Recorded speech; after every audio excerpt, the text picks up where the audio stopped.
Hi, everybody. Welcome to the Stratosphere Lounge. I am your host, Bill Whittle, and we're doing this one from the residence because we are. I hope everybody's doing well, and been tough couple weeks for the sound for the voice. But people saying no sound. Got sound? I'm seeing sound. You're not getting sound? Oh, it's up all the way. Okay. Well, anyway, another show proceeds as usual. Anyway, I'm back, and it's good to be here. I just got out of the doctor's office. We have, yeah, it's probably, let me just make sure I got the right audio in there. Hang on a second. Yeah, that's it. It's as good as it's going to get, I'm afraid. I'm not going to be doing many from home, and now you know why. I just got back from the doctor and dermatologist, and I've had a number of, let's just say, rebellious members of the team ejected from the campus with liquid nitrogen. I just had a every now and then this age you go in there and I get a full body scan done every year, and I got this real little rough little patch here. Anyway, if you've ever had the liquid nitrogen, if they give it to you from the little metal container, it's like thousands of little needles. It doesn't really hurt much. But this guy usually applies it with a Q-tip, and this little patch here he just didn't like very much. So he put it on there, and he put it on there again, and then he put it on there again, and that's usually what he did 3 or 4 times. And then he put it on there again, and then he put it on again and pressed hard, and again and again and again and again and again. I think I got 9 or 10 shots of the liquid nitrogen on that lip, so it's starting to swell up a little bit. I remembered as he was pressing it onto my face, liquid nitrogen, cool. I see what you did there, Dave Wellman. I remembered that I got a call yesterday, and I've got an interview with Sean Spicer tomorrow. He's interviewing me for his Newsmax show. I'm gonna have to explain why my lip looks like I got. I'll just tell him I got in a fight with Antifa and intercepted a javelin intended for a small child. But anyway, that was that. And I have been a little worried about the voice. There've been several times the last 2 or 3 weeks in the morning when I get there with Scott, and I just can't. I barely finish sentences. But we'll try and keep this one a little brief tonight. But I've been gone way too long. I didn't want to make it another night with another excuse. Let's see here. In other news, I just got out of a meeting yesterday. The What We Believe series is going to continue. Sorry, What We Saw series is going to continue. And it looks like we're going to be going back to shooting video again. And they're going to do 7 episodes as a season. And I certainly we can do 2 a year, and I'm hoping to do 4 a year. The ones that we kind of settled on, I think I wanted to do. We definitely wanted to do something that was historical and evergreen and not overtly political, but something tied to the news cycle. And so I decided, I suggested rather that that's what we saw series. I suggested maybe we could do like 7 moments in American history since our history is being pulled down. And I've been thinking about that quite a bit. And then I thought earlier today, it's like, I think maybe it'd be easier. I haven't confirmed this yet. We're definitely doing 7 episodes, and it's definitely going to be 7 episodes of American history. But I might be easier to do if I do it about 7 Americans who are not well known, who should be. And that one I can immediately staff up, mentally. There's three or four people immediately come to mind. And those are going to be coming back. That's great. It looks like the deal, unfortunately, although it just certainly makes sense from a business point of view, is that Daily Wire will be, yes, Borlaug. Somebody, Lasoya's put in Borlaug and John Boyd. I can't do John Boyd because I can't do people I've already done. Captain of the USS Johnson, my God, they're mind readers. Yes, Norman Borlaug is one of those people, and Edward Everest, the captain of the USS Johnson, that's a second one. That's very impressive, gang. That really impressed me, and John Boyd, of course, that impressed me deeply. Yeah, those two, Joshua Lawrence Chamberlain, Booker T. Washington, possibly Frederick Douglass, and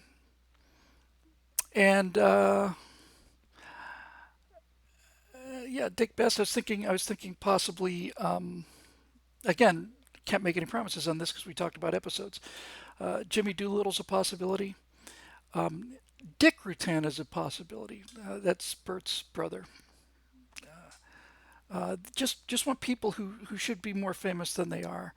And the nice thing about it is we get to jump all the way through American history, and we don't have to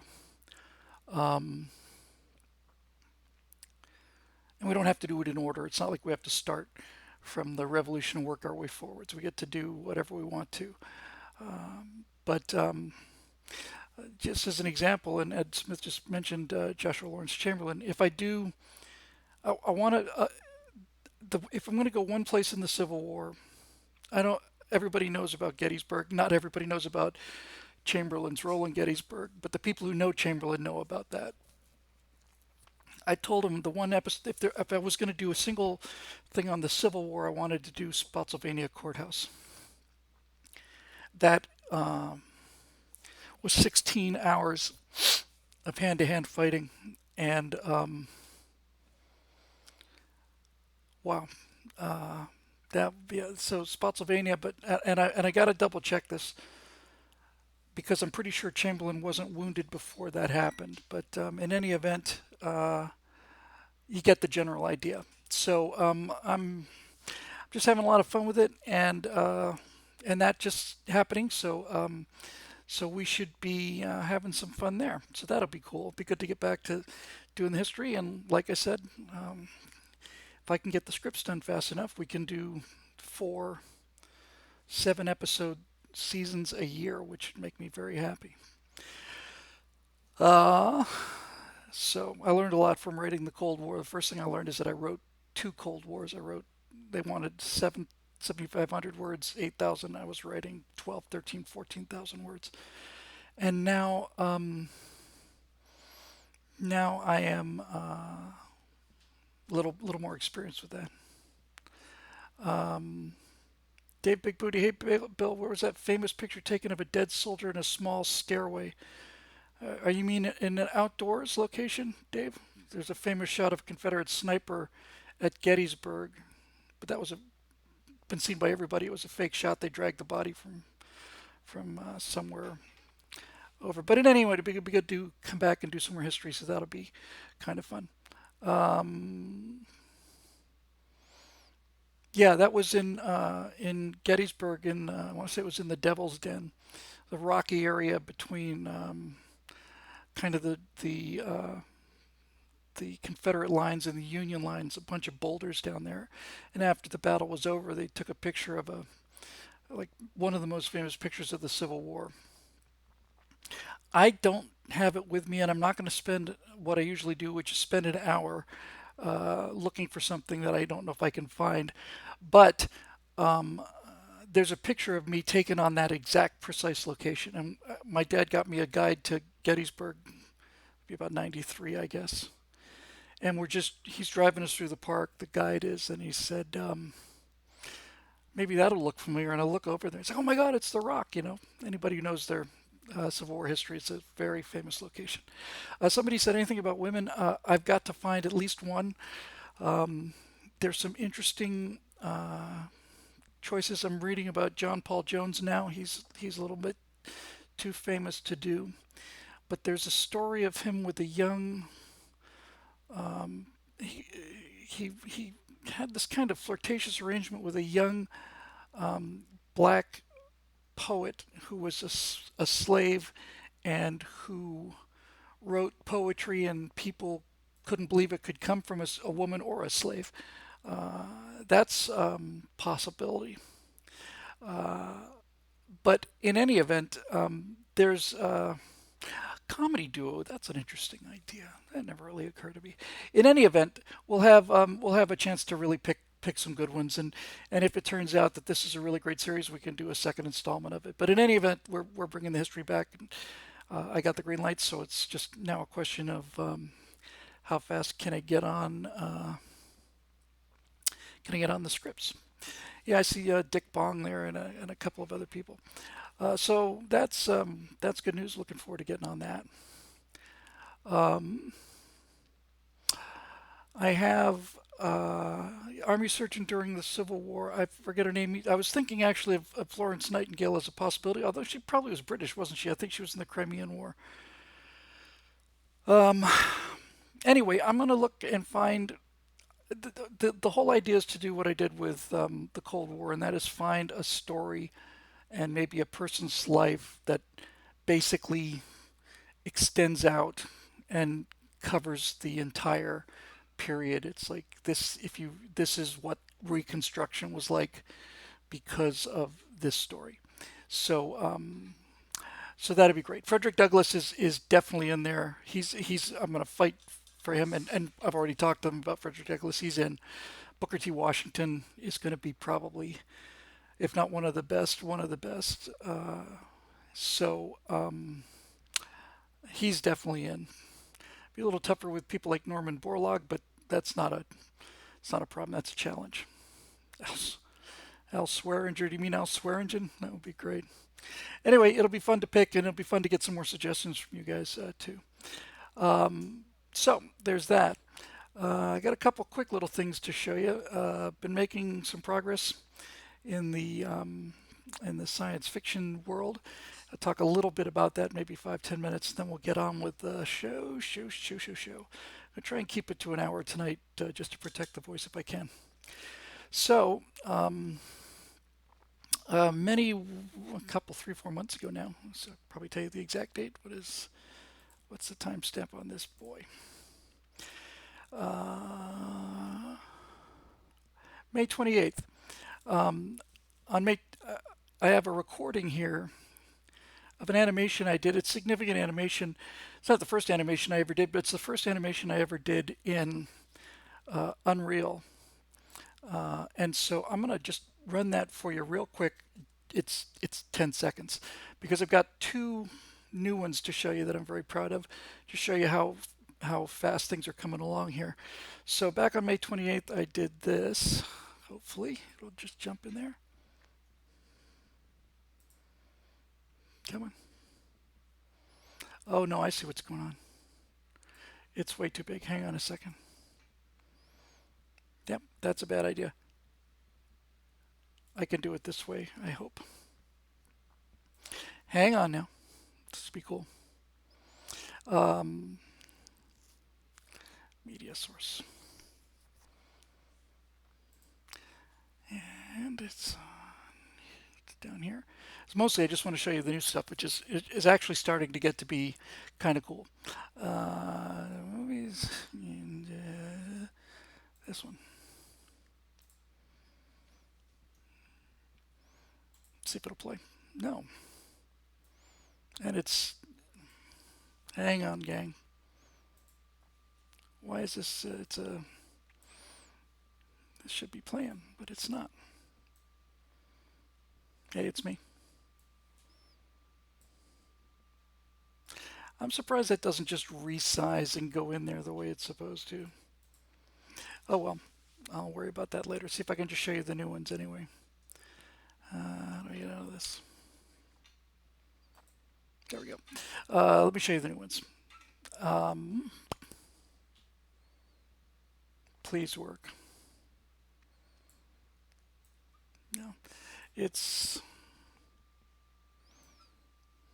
come on. Hang on, I'm going to back it up, do it again. Just give me a second here. So this is stuff I did just, boy, it's 4K file. All right, there we go. Hopefully if I,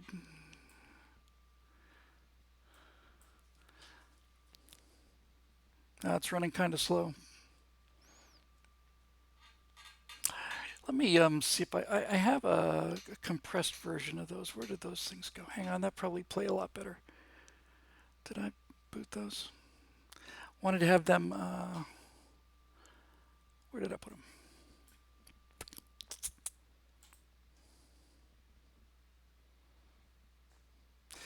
It's just, it was the first time I really got a chance to, you know, feel like it's getting to where I wanted to be. Where can I find them? Okay, I know where I can find them. Hang on, it's worth the wait in this particular case, I think. Give me a moment.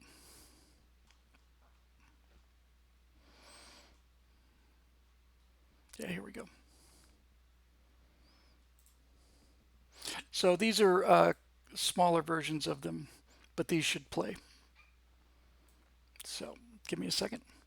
They're worth the effort. So this is the stuff that I've been working on lately. Here we go. So try this out for size. This is the first one.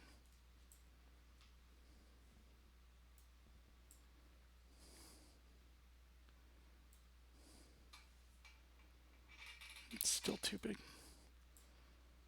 Hang on.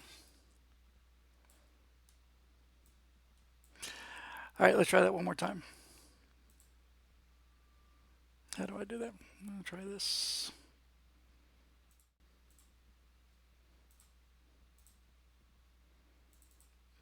Come on.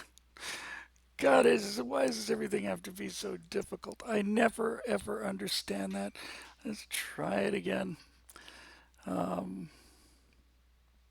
Oh, I can loop it. Hang on.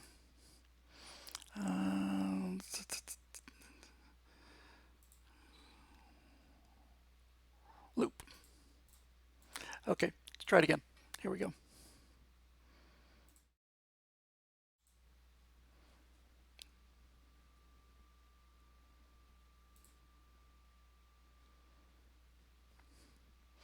Again, that's not really running at normal speed here.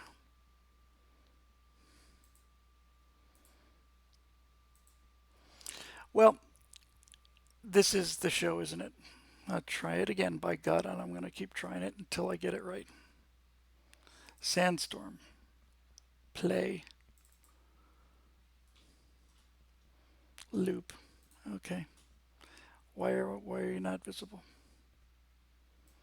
This is excruciating, by the way. So there it is. It should be looping. I tell it to loop, and then I can resize the window. Now we're talking. Loop, damn you.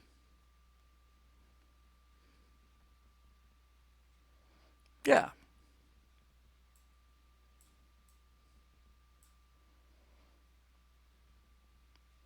So that's one of them.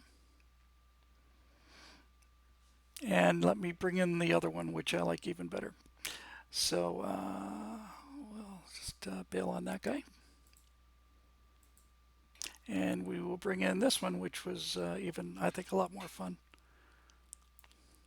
So this is the first time really I had a chance in Unreal Engine to get in there and do some actual animation, some camera cuts, things like that. And I'm pretty happy with the fact that this took me a couple hours. Most of this stuff is just loop that guy one more time, and then we'll call it a day here.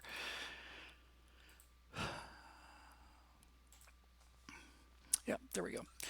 So all of the cuts are done in camera, basically positioned the five guys and put motion capture animations on top of them.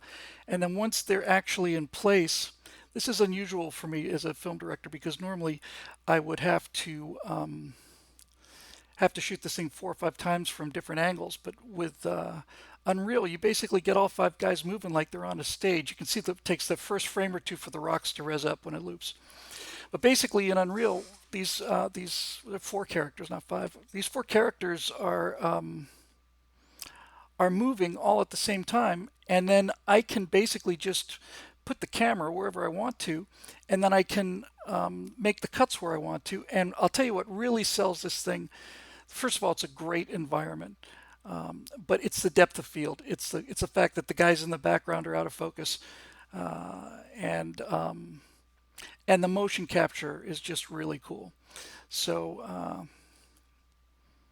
yeah, I just had a set of motion capture files and just basically tried to tell a little story with just with the pictures, given what I had. But I'm awful fond of that, and I think it looks really pretty good. What it needs, of course, is it needs the howling wind, and it needs the radio chatter and all the rest of that stuff. The the other stuff is it's cheating to have a reflective visor. But one thing I'm learning about having to do basically all of this on my own is that it's better to take little steps than try to do what I normally would try to do, which is put all the pieces of one big thing together. So I just finished getting a character that is got a transparent visor, so you'll at least be able to see the face. We won't be able to do animation on the face yet, but at least it won't be the reflective visors. I can animate the eyes, the guy's looking around. And then I had a lot of fun building out a rover. I had a pretty good rover model that I'd been using for quite a while. And then they have these things in Unreal are just really cool. They're light decals, and you can put this decal on the side of a object, and you can adjust the brightness, and it illuminates the entire scene. So I had this rover, and then I had on top of a post, I had a double flashing white light. I had 4 position lights flashing on the corners. I had forward lights, floodlights. I had lights by the hatches. I had outside little, it's great. It really looks cool. I was hoping I'd have that ready for today, but I'll have that by next week, I hope. And when that thing starts going through the terrain, and then you see the lights cutting through the fog, that really gets to be pretty cool. I'm going to do one more since I've already beclowned myself here. Give you an idea of what we talked about. I've shown you this already, but if you didn't see it last time. I think this is it. I'll double check it for myself. Play, you bastard. Yeah. So, yeah, I'll just run this for you real quick. I'm going to have the same problem as before, but you get the idea. The nice thing about this is it's just really evocative. A better produced show would have had these things ready to go.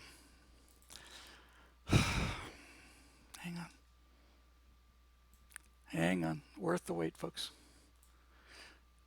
So what I'm really trying to do with these things is to capture a mood. Not so much a location as a mood. Come on, loop, you bastard. Loop. Okay. Play. Try it again.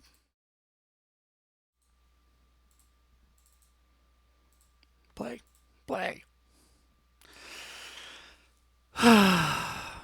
Produced, yeah, in quotes. There's some reason why that's not playing.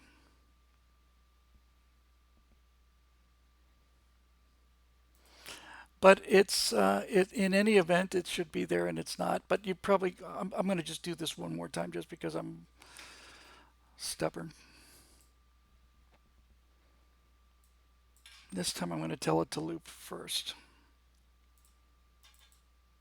Loop. Okay. That may have been the key.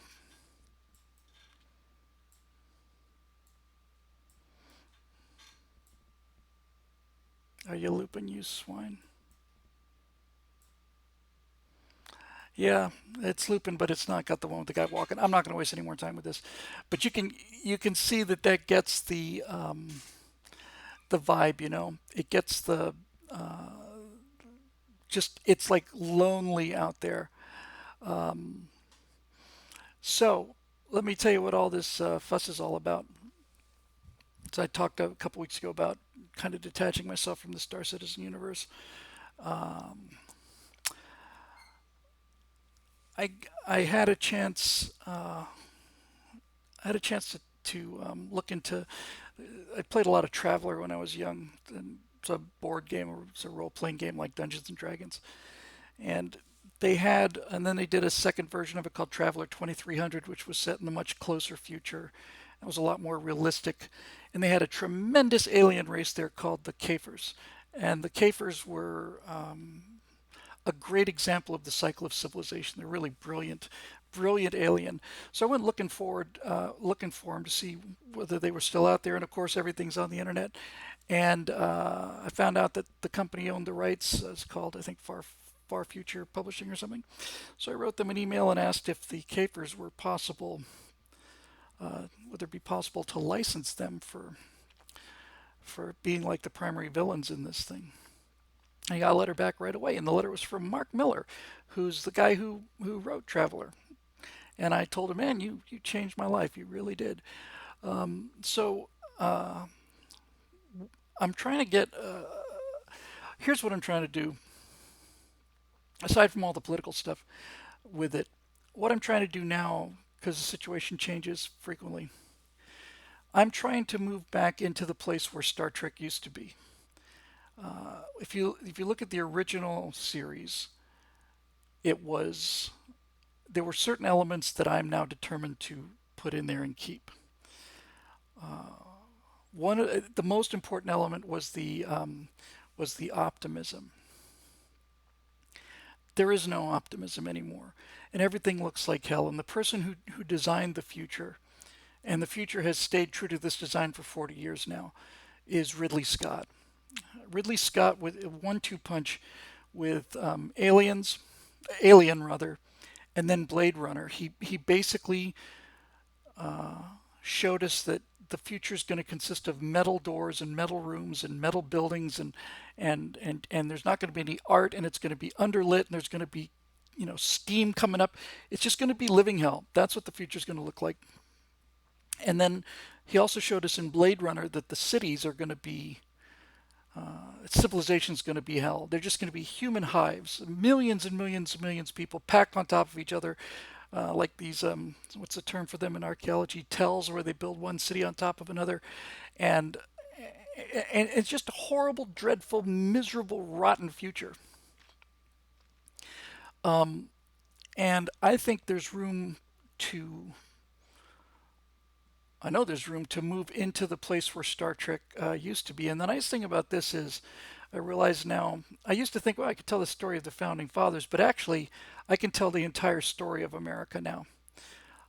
Because if you think of like the Blade Runner city, Blade Runner Los Angeles, it's just a living hellhole. And it's exactly like London was in the 1700s, late 1700s, 1800s. Just a nasty, horrible place. You always wondered what made people get into Conestoga wagons and leave their homes and their families and then head west, usually in company of a wagon train, but sometimes by themselves, and face Indians and go out there with a never, ever, ever, ever been, have no idea whether there's going to be anything there when they arrive. What forced people to do that? What would push them to do it, rather? And I realized it was just that the cities were so unbearable. So I can start from a place of these Ridley Scott future kind of hive cities, these habs on planets which are just made out of prefabricated steel and just dark and they're brutal and depressing. And then I can have people getting away from that, and they find this new world and they settle it, and they know that the old civilization is going to come after them. They have to be prepared to defend themselves. I can also tell the story of the American West, and can have a couple of rovers heading across the plains of Pluto. It's not real Pluto, but the dark planet you just saw. And I can tell the whole story all over again. And this is the one thing I've been saying since 2009, and that is we got to put America in the future. The founding has to be in the future and not in the past. And so I get to do a bunch of things this way. And I've also given a great deal of thought to the space combat, the whole Star Wars, Star Citizen thing about fighters in space. Pew, pew, pew, gone. I'm just chucking it. I'm going to go back to the kind of writing I was doing in 2005 about this, where space combat is much more like submarine combat. It's all a game of detection and being the first person to strike and all the rest of it.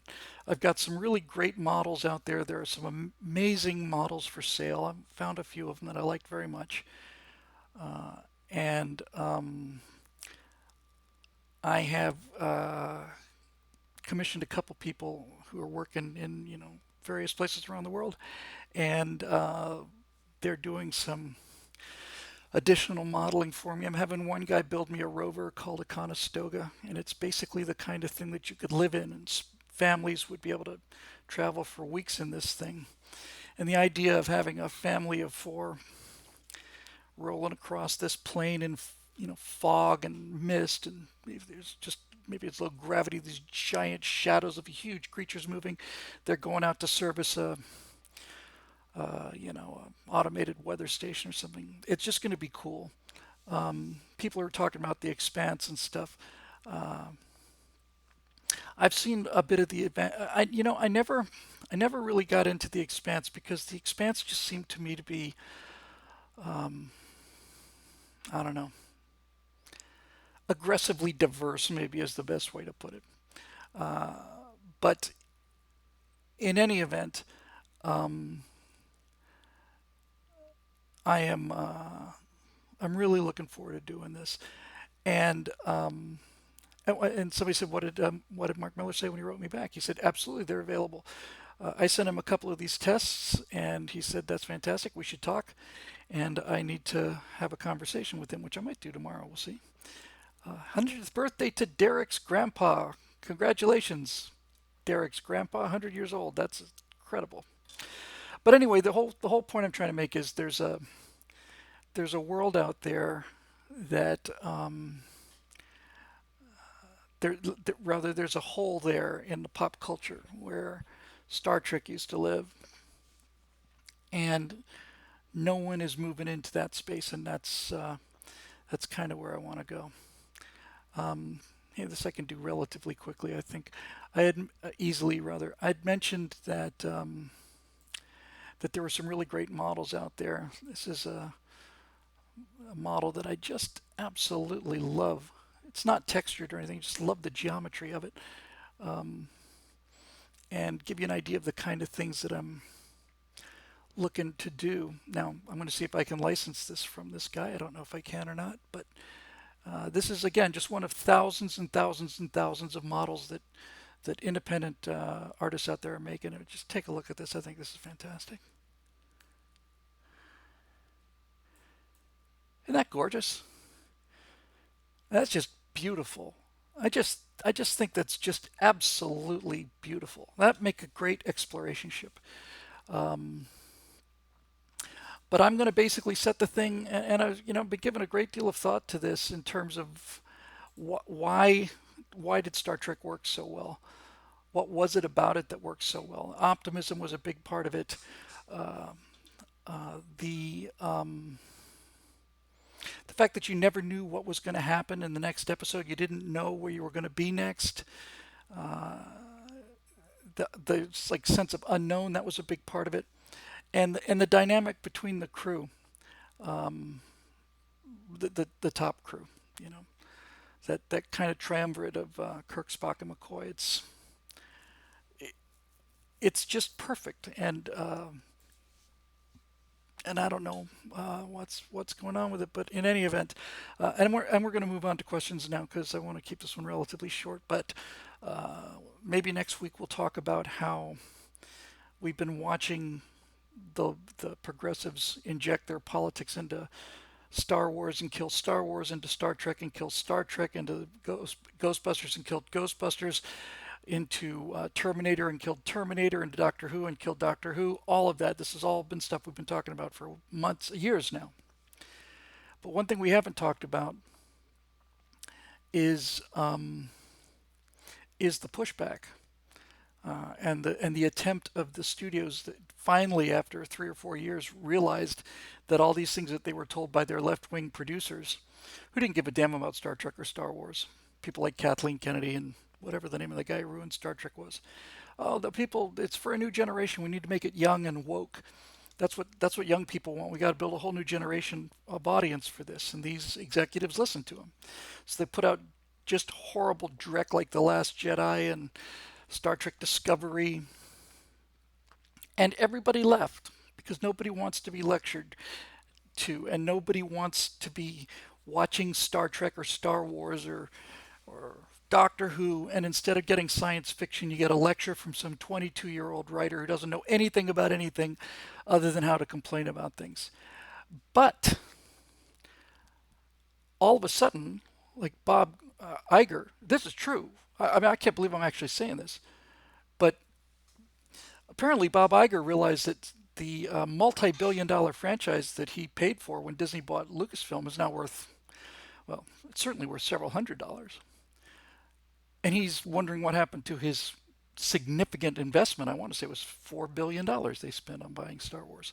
And now nobody wants Star Wars anymore. And nobody's buying the toys anymore. And no one's going to Star Wars Galaxy Edge at Disneyland anymore. And the reason is because they killed Star Wars for social justice warrior reasons with The Last Jedi. They destroyed it. I've talked about this hundreds of times. I'm not going to talk about it again. But there is talk out there now. I'm not making this up. Serious, serious talk, not just rumors, that they are basically going to trash the final trilogy. They're just going to pretend it didn't happen.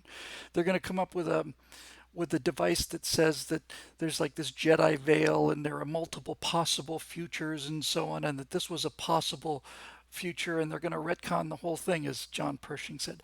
They're basically going to take the the three woke sequels that became canon, and since they're canon, since they're official, people basically said, well, that's the end of it. I don't care. I don't want to follow Luke Skywalker, who's a cranky, nasty old murderer who drinks green milk from space cows. But they're saying, well, and it looks like they're going to give Star Wars to somebody who knows what to do with it, and that is Jon Favreau, who I have a very high regard for, who did tremendous work with the. Well, He basically did Iron Man. He kind of started the whole Marvel universe. Favreau, I have respect for. I don't know anything about his politics, but I have respect for Favreau because I saw him in Swingers, and I thought that was a really terrific movie. And he's got actual talent. And if they give it back to somebody who loves Star Wars, they can recover this, but they have to undo what they undid. That's really the case. They have to undo what they undid. And it sounds like they're going to do it. So what does that tell you? It tells you that not only did people reject these left-wing social justice warrior woke versions of our pop culture, which they infested they injected their politics into these things like one of those parasite wasps, and people just walked away. So now they're thinking, well, we better go back to what worked. Star Trek Discovery, the Discovery has sailed through a black hole, and it's going to explore some other universe being watched by purple-haired feminists in some alternate universe where they actually care about science fiction, and they've gone back to Christopher Pike, number one, and Spock, and he's an alpha male wearing the golden jersey, and he looks like a starship captain. And all of this stuff is trying to recover back to what it was before, which is we would call conservative today. You know, adventure, and maybe some romance and excitement and optimism and cooperation instead of divisiveness, all of this stuff. So it's the whole scene is changing very fast, and it's very, very cool. So anyway, that's that. Let me take a couple questions here because it's been a while, and we would go to the website called Facebook and see what they have to say there. 49 comments, my gosh.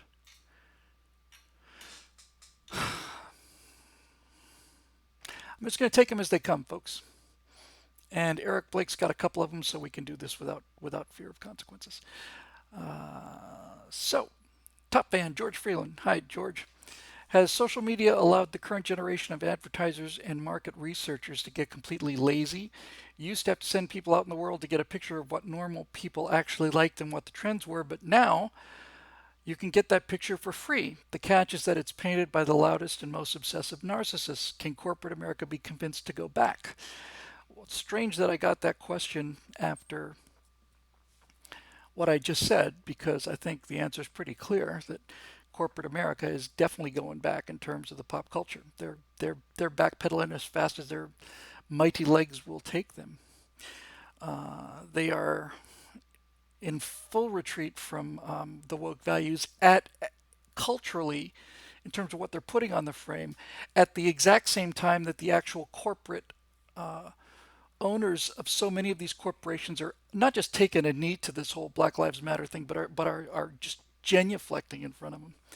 So yeah, you can get that back. The problem with social media is, I'll develop this theme. I've talked about it a bit. I'm not going to beat it into the ground. But basically, as I've said before, you're watching what you're watching now occurs inside the frame. You know, here's uh, there it is. Right there's the frame. You get the idea. You don't know what's outside the frame. It could be elephants on either side, and so I determine what goes into the frame. And usually what goes into the frame on the Stratosphere Lounge goes into the frame very badly and makes you acutely aware of the fact that it's a frame, but most of the time you don't realize that what you're looking at is inside the frame, and you never see what's outside the frame. So you don't see how many people aren't protesting, as an example. And to answer your question, one of the reasons that the world has gone mad, I don't think there's much question about that, George. One of the reasons that the world's gone barking mad is that people used to get their sense of the world from other people. Your opinion was known to your friends and maybe your family, and you would get the opinions of other people. And if you thought they were complete jerks about it, you kept your mouth shut because you didn't want to be rude or you didn't want to get punched in the mouth or whatever the case may be. Now everything that we see comes from the frame. Everything. And with COVID-19, it's even more so. Everything comes from inside the box, and somebody's determining what's inside the box and what's outside the box. So we get ever more crazy and ever more enraged and ever more agitated by people who willingly in some cases and unwillingly in others put into the frame the most provocative stuff they can, because eyeballs on frames is where money is. And that is a bad formula. Social media has taken the most powerful effector in human psychology, which is peer pressure, social proof, and it's multiplied it by 3 orders of magnitude. It used to be that if you had an opinion about something and it was a contrary opinion, whatever it may be, you could hold your opinion, and if your friends didn't like it or if your family didn't like it, big deal. But now,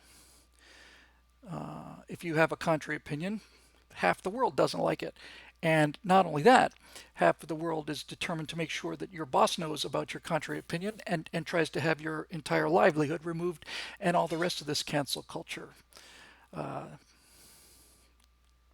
toxin. So it's driving people crazy, and it's driving the world crazy. And I think it is. I'm convinced it'll subside because it can't continue. I don't know if it's Glenn Reynolds who he uses the quote. I don't know if he coined the term, but that which can't continue won't continue. And and when people start living outside the frame again, face to face, And people are walking away from social media in large numbers because of this. They realize it. My brother, who I disagree with on many things, said he doesn't go to Facebook anymore because he's figured out that Facebook has determined not what kind of things he wants to see, but what kind of things will make him angry. Because they found out that if you're furious, you'll follow stories and you'll stay on Facebook longer than if you get some good news or some happy news. If you see something that really pisses you off, you'll stay, you'll be on there just tracking it down, and you get more and more angry, more and more upset, and there you go. So hopefully, I think there's a reality will not be denied. That's the thing that allows me to sleep at night. So anyway, there's that. Eric Blake, my goodness, top fan. Hey Bill, I've been long curious, what exactly did the Democrats hope to accomplish with that impeachment nonsense? Great, they impeached. Guess what? The Senate's run by Republicans. Yeah, there's the whole now there will be an impeachment asterisk on his name in the history books forever. Mwahaha. Guess what? No one cares any more than anybody really cared about that asterisk with Bill Clinton. So what was that all just petty delusion that the asterisk will matter or something else? When the impeachment process began, everybody knew that Donald Trump was not going to be removed from office. We had a significant advantage in the Senate. House brings impeachment charges, and the Senate judges them, basically tries those charges and then renders a decision. The House has nothing to do with it. And as long as Republicans controlled the Senate, there was no chance that Donald Trump would ever be impeached. And they knew this from the beginning. And so your question is a good question. Why did they do it? And it certainly helped Trump more than it hurt them. I think it helped. It fired up his base in an enormous way. Fired me up, certainly. So why did they do it? And I think the best answer for you, Eric, is they did it for the same reason that a 5-year-old smashes their favorite toy, because they had a hissy fit. That's why. They just simply their hatred and their emotional their emotionality and their hysteria overwhelmed their reason, and they basically said, I just want to slap the guy in the face, even if it means he's going to be around for 4 more years and is enormously to my disadvantage. The overwhelming emotional hatred I feel for this guy means that I'm going to take the short-term gain of the hypothetical perp walk. And there's an asterisk next to his name. It's like, okay, well, it doesn't matter. He's still the president, and if that helped get him elected, reelected, then I am going to be one of the first people to point that out continually and enthusiastically. I'm feeling pretty good about the election. It's a lot of wild cards out there this year, but if Trump is reelected, I mean to say on the day on the Wednesday following, I mean to say, you want to know why he's elected? This is what you bought when you impeached him. This is what you bought. You had your temper tantrum, and this is what it costs. So there you go. They I don't think any. I think Nancy Pelosi knew that there was no chance to impeach him, but she was under so much pressure from not only from her other fellow Democrats, but from all the donors and all the big money people. Can't we do something? So they did. The the 2 episodes of Bill Whittle now that we're doing right now that are up. Part one is a two-parter that Scott gave me. Part one is what if this is as good as it gets? What if it just gets worse from here? And part two is the best is yet to come. And when we were talking about the one where is what if this is as good as it gets and the Democrats win big and so on, I said, well, if the Democrats win big on the first Tuesday in November, two things will happen on the first Wednesday in November. First of all the rioting and stuff will stop because they know that this hurts them. And once Trump is out of office, assuming they beat him, then that rioting will come to an end pretty quickly. And the second thing that will happen on this first Wednesday in November is that COVID-19 will no longer be a deadly threat to the future of the country. So that's it. AK-47 now, for now says emotional incontinence. They can't hold it in. That's exactly right. That's very, very good. It's very clever. That's exactly right. And if you're looking for deeper reasons, then you're giving them more of a compliment than they deserve. They're children. They're children, and they don't care. People sometimes ask me questions along the lines of, well, why did they tear down a statue of Frederick Douglass? I mean, if there's an unimpeachable opponent of slavery, it's got to be Frederick Douglass, and he's not a white guy, you know. I mean, and my response to that is pretty simple. It's like they're children. They don't know who the statue is of. They don't know who it was, and they don't care. They just don't care. They like to smash things. It's like dealing with a 6-year-old who's got a loaded, 45 in his little hands, and the safety's off.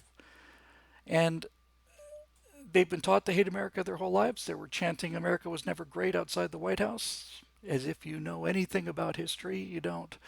And that's not unintentional. They need a good spanking, says Dave Big Booty. He's right, or Big Booty. They certainly do, and it doesn't seem like anybody's going to give it to him. I think if Trump is reelected, that'll be a big spanking. But again, I keep coming back to a place of relative calm on this, and I'm relatively calm for two reasons. First of all, reality will not be denied. They cannot have their society. They're eating themselves as they go along. I saw something yesterday.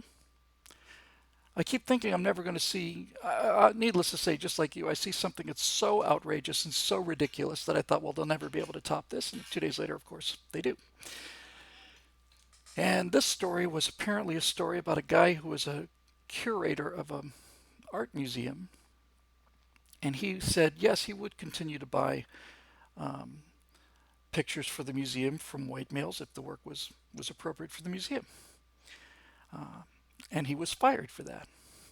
He didn't say that he would only buy from white males, and he didn't say that he would preferentially buy from white males. He said that he would continue to buy art from white males if the art was right for the museum, and for that he was fired.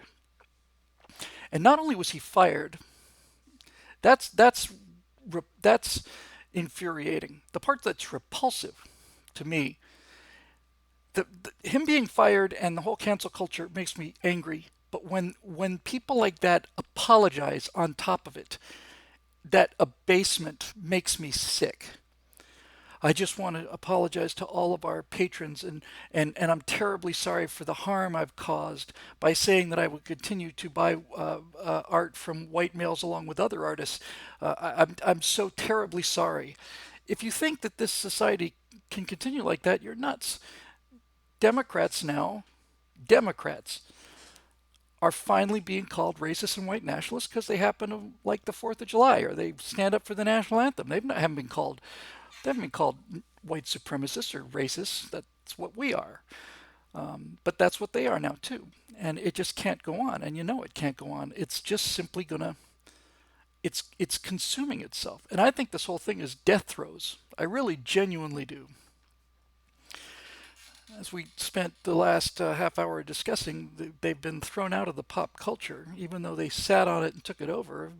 People just walked away from them. And the people holding the licenses said, well, we want them back, so we'd better give them what they want, which is conservative type content, which is all entertainment is conservative. Good entertainment is anyway.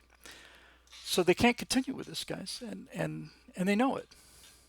This is their last ditch effort. They know that Trump is undoing 40 years of work on their part, and I described it this way before. I think this is actually a pretty good description. If you want to know why the world is so crazy in America right now, it's because the progressives are in the final 30 seconds, and they've pulled the goalie out from the net.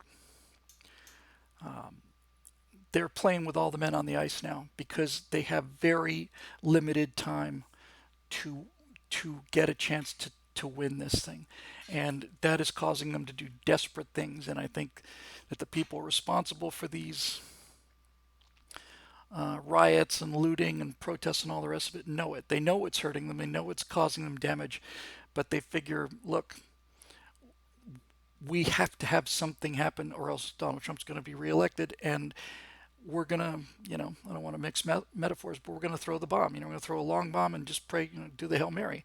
But they're playing without a goalie in the net. And if you've ever, I'm not a big hockey fan, but watching hockey when the goalie is out of the net is kind of terrifying. For those of you not familiar with this, there might be a few of you not familiar with it. There are a number of players, is it five, I guess, on a hockey team, and a goalie. Maybe more than that, I obviously don't know. But when a team is down and time is about to run out, they'll pull the goalie. It's a little goal. And they'll remove the goalie and they'll put him up forward on the forward ice and have him play to help have them score some points, because if they don't score, they're going to lose. And there's no point in having a well-defended goal if you're going to lose the game. So comes a point when the risk, which is enormous, is outweighed by the potential reward, and this is what they're doing. I think they're pulled the goalie and they're playing him on the ice, and the final seconds are counting down, and they're really just, they're trying to get that one man advantage, and I don't think it's really going to work for them, but you never know. I didn't know that. Is that true? Dave Big Booty in the comment section says Herb Brooks pulled the goalie in the 1980 USA USSR game. Is that true? Did we win that game because we pulled the goalie? Is that true? Political Animal 97 says, as a Canadian, already an expert on ice hockey, all I can say is that pulling the goalie almost never works, but it is a miracle when it does. Yes, correct. It almost never works. It usually means you're down another point or two. But that is, apparently he didn't pull the goalie. In any event, yes, it's a desperate maneuver, and it almost never works. But sometimes it does, and the only reason that you do that is because you are now so desperate that this is essentially your only chance. That's what I think all of this stuff is. I think the left is playing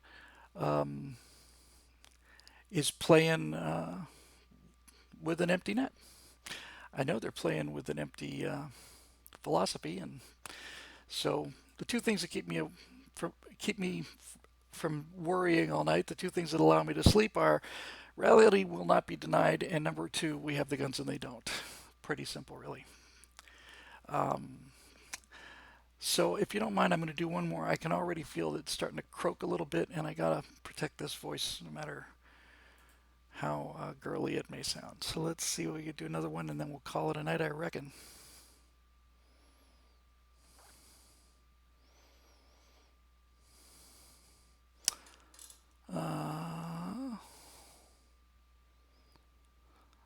Steve Young, I posted photos of the Bonnie Dick fire on the TSL group Facebook page. I will talk about that. This doesn't happen very often. It's probably happened 2 or 3 times in the last 10 years or so. But we pulled my right angle this week because my right angle was on the fire on board the Bonhomme Richard. And I was livid. And the reason I was livid, I saw the story about 20 minutes before airtime. I was going to do a different story. And just as we're getting ready to roll the tape, I saw the Bonhomme Richard burning. And I did some quick research. I did like a 2-minute introduction on, we haven't lost an aircraft carrier since the Hornet. Jeep carriers, we lost escort carriers, and I listed them all and where they went down. But Bonhomme Richard is obviously not a full flat deck carrier like a Nimitz class carrier, but it is about the same size as the Essex carriers in World War II. And we haven't lost one of those since 1942. And I was furious that this was happening, and I was mostly furious because from the pictures that I could see, all I saw from the photos that I could see, and I had about 20 minutes, I guess, to do it, is nothing but civilian firefighters fighting the fire on board the Bonhomme Richard, and I said to myself, "Where's the crew? Where's the crew?" I was convinced that the crew had been evacuated from the ship and let the professionals handle it, and I was furious, just steam coming out of my ears. I was so angry, you know, that an accident while at port could watch us have an aircraft carrier burn to the keel when it didn't take four torpedoes and it wasn't under constant air attack. It just really, really, really, really made me angry. And the part I was most angry about was I felt that the crew had been denied permission to return to the ship and fight the fires, because everybody in the Navy on board a ship is a damage control specialist, and the crew should have been fighting the fires. Anyway, I recorded this fire and brimstone thing and pulled all the pictures of the escort carriers and so on. And then I found out the next day. Scott said apparently there was a number of crew members on board fighting the fires, and that made everything I said sound like a just wrong. So we pulled it before I totally beclowned myself. But I still would like an explanation how we could lose something like that. It's just, you know,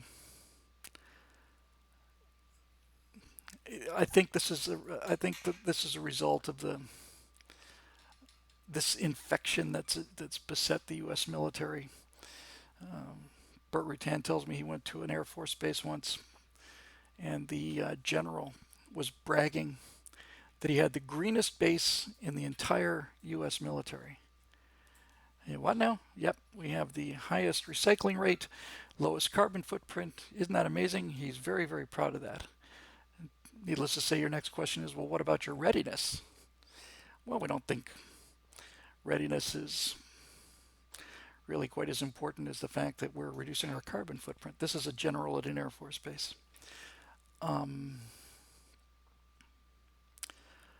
So it's tough. It's a great question from John Pershing here saying, I'd like to know who owned the ship, meaning who's responsible for it. Was it in the hands of the Yard doing work? Does the USN retain control responsibility for the ship? Don't know how that works in the Yard. I did get a chance to go helicopter out to USS Spruance, which is an Arleigh Burke class destroyer. Talked to the exec for a fair amount of time there. Learned a lot about Navy policy and so on. And before that, I took a tour of the bay, which I've mentioned several times, with the admiral who was in charge of Pacific Surface Forces. That's a 3-star, I think. And he was saying that the Navy's problem was that back in the, maybe it was the 80s, in order to save money, they presumably, penny wise and pound foolish, they decided to essentially scrap the Navy's repair facilities and outsource it to civilians. And he said that this was during the Obama years. He said, we haven't had a budget passed by the Congress in 3 years. So when I go to a private company about repairing a particular vessel, they want to know how long it's going to take. And I tell them, or I want to know how long it's going to take. And they say 2 years. And I can't promise them that I've got the money for that, because I don't know whether we have the money for this next year or not, because there's no budget. And he said, we're trying to do with 270 ships what we once did with 600. And that the maintenance was a huge issue.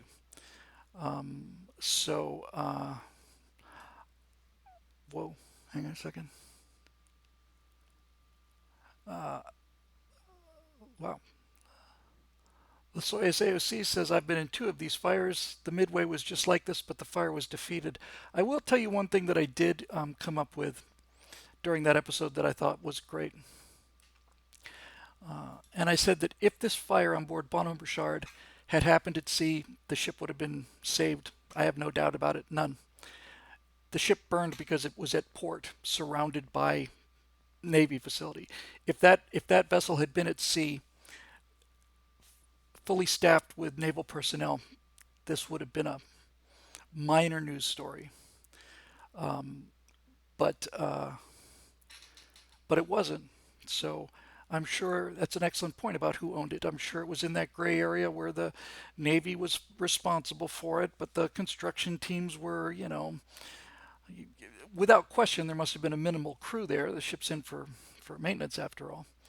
And and if the Bonhomme Richard had been at sea, and if the Bonhomme Richard had been in combat, that ship would not have burned the way it did.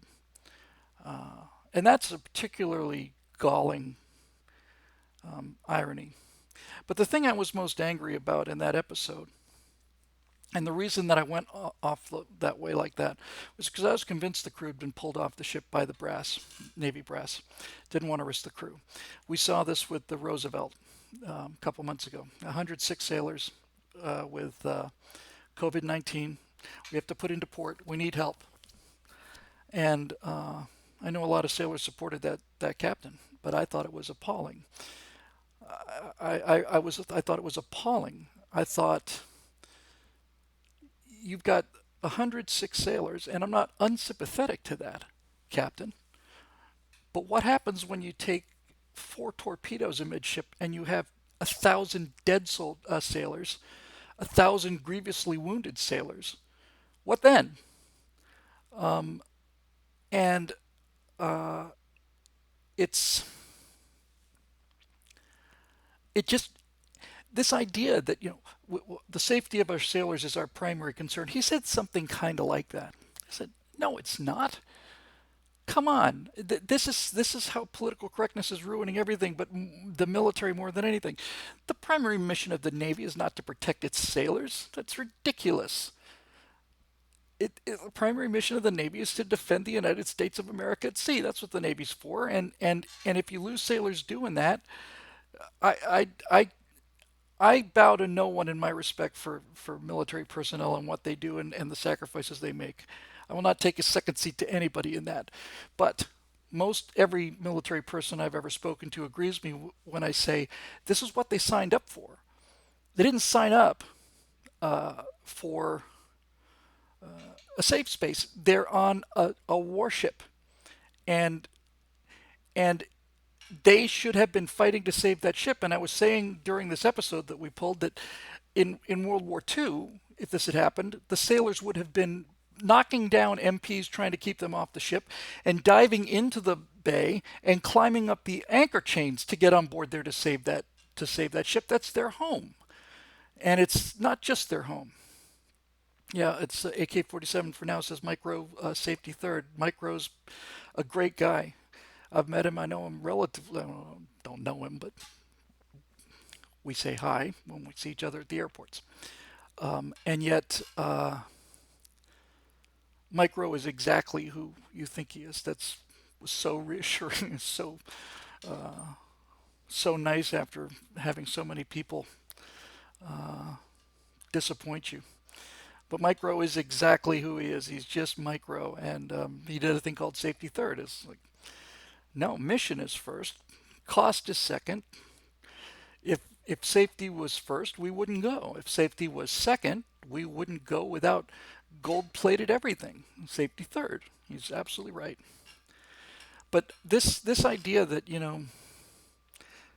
commanding officers basically saying no, no, hold on, we can't put our personnel in harm's way, is a bad attitude for a military of any country to have at any time in history, and a particularly bad one for us at this stage in the history of the republic. That attitude. It's not just the individuals, although it's the individuals that generate the attitude. The military. Dave Wellman says I signed up for Space Force so that we could have safe space. That's clever. The military is a volunteer military, and their job is to go out there and fight, and they want to fight. And if they didn't want to fight, they wouldn't have enlisted. And it's puerile and virtue signaling and all the rest of it to say, oh well, the crew comes first. No, the ship comes first. The ship comes first. We have lost an aircraft carrier, I know it's not one of our Nimitz carriers, but it is the size of a fleet carrier. And the last time we lost a ship that size was the Hornet in 1942. And that is a pathetic and sad statement to make. I don't know if it's salvageable. I haven't seen the story in the last couple of days. But there's one thing I can assure you of, and I can give you this verbatim. If Bonhomme Richard is in fact salvageable, it will not be turned around in 24 hours like the Yorktown was after Coral Sea and back out in time for Midway. It will take 15 years to refit this ship, I bet you, given how things move these days. So I don't know. Yeah, the motto, Dave Big Booty says the motto of the Navy used to be in harm's way. Should be in harm's way. I think that's John Paul Jones who said that. I need a fighting ship because I intend to sail her in harm's way. No, we don't have the spares to refit it. We don't have the maintenance crews. We don't have any of it. So, and Woody Fool said, "Am I the only one who loves that there is a ship named Bonhomme Richard? Hooray for John Paul Jones!" I'm reading the John Paul Jones biography. I didn't know much about him, and I just started reading it, but it's good timing, I guess.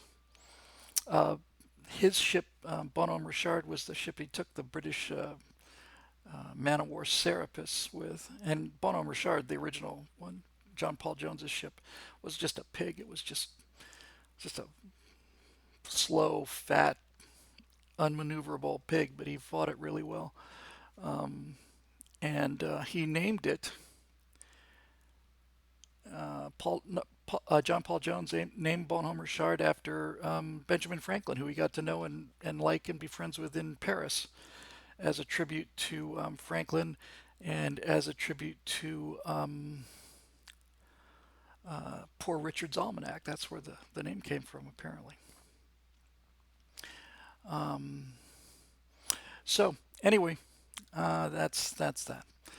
Sorry to make this one so short, but I can feel that strain, and I really do have to take care of this a little better because I really feel like I'm pushing a little bit hard. So I didn't want to miss another day. So hopefully I'll have some better stuff next week. Some cool examples to show, and I'll have these prepared because I thought I could just drag these and drop these, but that was an unpleasant surprise. Uh, and steam and tea with honey. All right, that's what I'll do. Thank you. So I'm going to wrap this one up. And once again, like to thank our members at BillWhittle.com for making the show possible. Always terrific people, making sure that other people got to watch this astonishingly well produced program.